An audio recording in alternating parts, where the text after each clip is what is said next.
O que é que eu vou fazer com essa tal liberdade?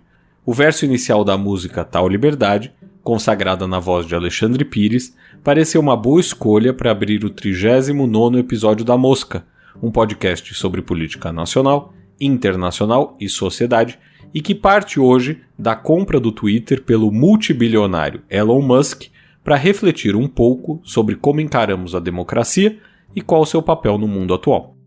Mas antes da gente começar, não custa pedir para você seguir e compartilhar esse podcast com seus amigos. E se tiver dúvidas, comentários ou sugestões, você já sabe, escreva para moscapodcast@gmail.com. Dito tudo isso, ouvidos atentos e cabeças abertas que a mosca vai decolar. Há muitos anos atrás, ainda na escola, a globalização nos era exemplificada dizendo o seguinte: a notícia do assassinato do presidente norte-americano Abraham Lincoln, em 1865, levou 13 dias para cruzar o Atlântico e chegar à Europa. Já a queda da Bolsa de Valores de Hong Kong, em 1997, levou apenas 13 segundos para desestabilizar outras bolsas pelo mundo. Eu nunca mais esqueci disso. De lá para cá, a velocidade das comunicações talvez não tenha até se alterado tanto, mas sua pulverização, sem dúvida.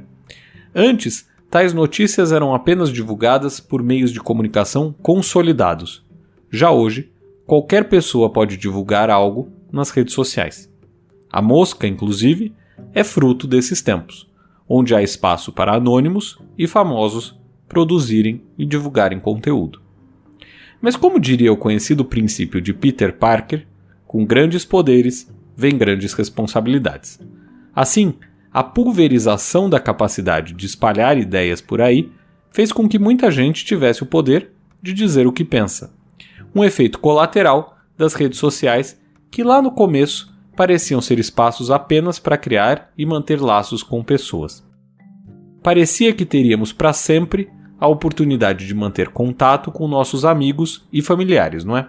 A história, no entanto, começou a mudar quando surgiram as primeiras manifestações populares na era das mídias sociais. A Primavera Árabe, as manifestações no Brasil em 2013, as enormes manifestações na Praça Maidan da Ucrânia entre o final de 2013 e começo de 2014, entre outros exemplos. E até aí, tudo parecia positivo.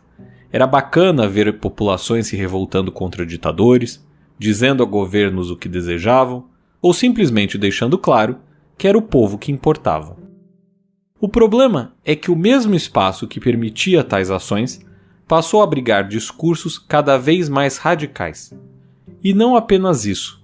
As redes sociais passaram a privilegiar o engajamento em detrimento dos vínculos pessoais.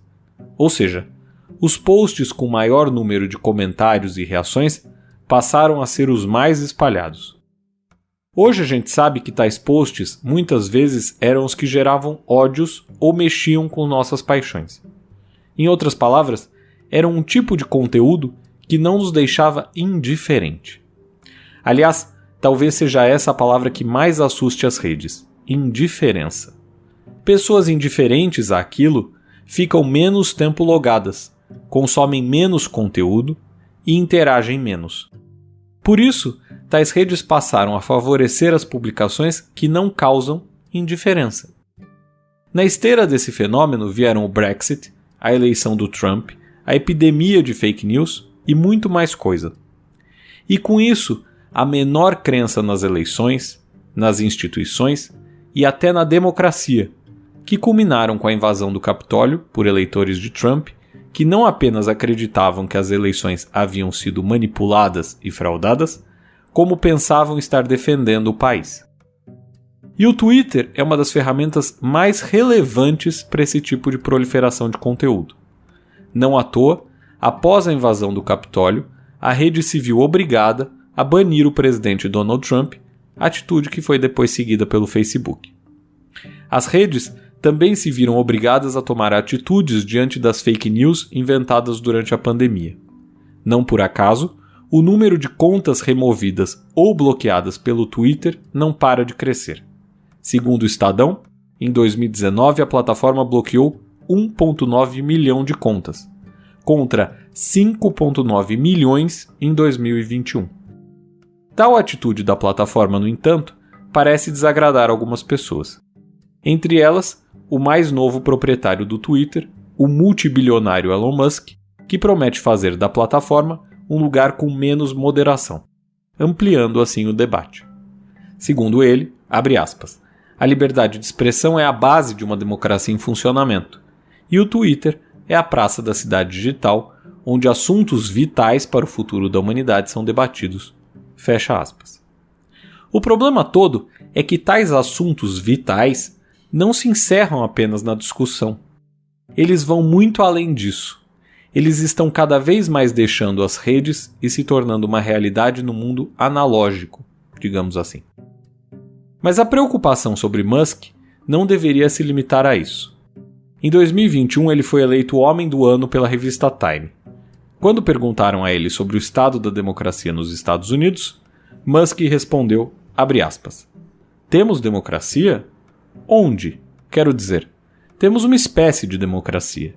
Nós temos um sistema de 2 partidos, o que geralmente significa que os problemas são atribuídos de maneira semi-aleatória, em uma cesta ou em outra. E então, você é forçado a escolher uma delas. De fato, o sistema bipartidário americano gera uma menor gama de opções. No entanto, os Estados Unidos possuem um dos mais consolidados sistemas políticos do planeta. Eles elegem presidentes desde 1789, e não foram poucos. Ao todo, 46 homens foram se sucedendo à frente do país, em uma situação estável de alternância de poder. E ok, isso apenas não bastaria como indicativo supremo do ideal democrático, que, como consta no dicionário de política do Bobbio, pressupõe a solução pacífica dos conflitos sociais, a eliminação da violência institucional no limite do possível, o frequente revezamento da classe política, a tolerância e assim por diante. Enfim, o conceito de democracia não é algo tão simples quanto muitas vezes se faz crer. Não é, portanto, o simples poder do povo onde o povo exerce sua soberania. No entanto, dentro dos parâmetros que a gente tem, por que a gente diria que os Estados Unidos não são uma democracia? Será que faz sentido pensar como Musk? Ou será que ele aponta para o desejo de dar outro sentido à palavra democracia? Um sentido variado e talvez até mais amplo do que esse encontrado na teoria. Será que a crise que estamos vendo em vários países do mundo e essa busca desenfreada por outsiders não é um sinal disso? Trump, Macron, Bolsonaro e outras tantas lideranças que foram eleitas se apresentando como não político, ou como um gestor, como diria João Dória, por exemplo. Será que essas lideranças não sinalizam que a crise na chamada democracia é ampla, geral e irrestrita? Sim. É possível pensar que sim, que a política não tem dado respostas para as demandas populares. Mas onde encontraremos tais respostas? No Twitter? Em 280 caracteres? O problema nesse caso é que o debate público se torna cada vez mais raso. O discurso sobre o futuro, sobre os projetos, sobre ideias que levam adiante os países, perde espaço para os arrobos retóricos e as ideias que cabem em 280 letras.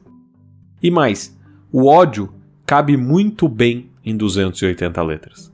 Não é necessário muito para se elaborar pensamentos simplistas, porque na realidade há ódio em muita gente na sociedade, e uma palavra ou um pensamento raso podem ecoar com facilidade em quem já pensa daquele jeito, mas que até ali não sabia como se expressar.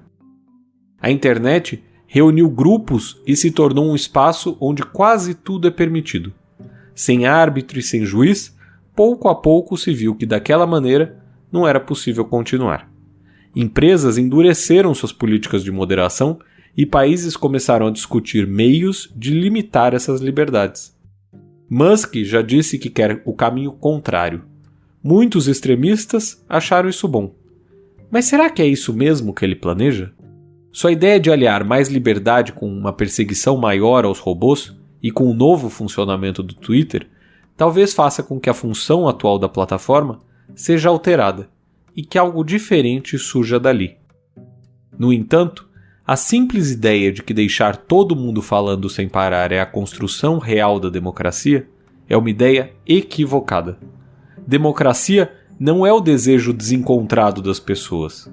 Ao contrário, é a capacidade de se construir pontes para as ideias, com respeito ao vencedor, a maioria, e ao vencido, a minoria. Certo? Por hoje é tudo. Não deixe de seguir e compartilhar esse podcast com seus amigos. A Mosca volta na semana que vem.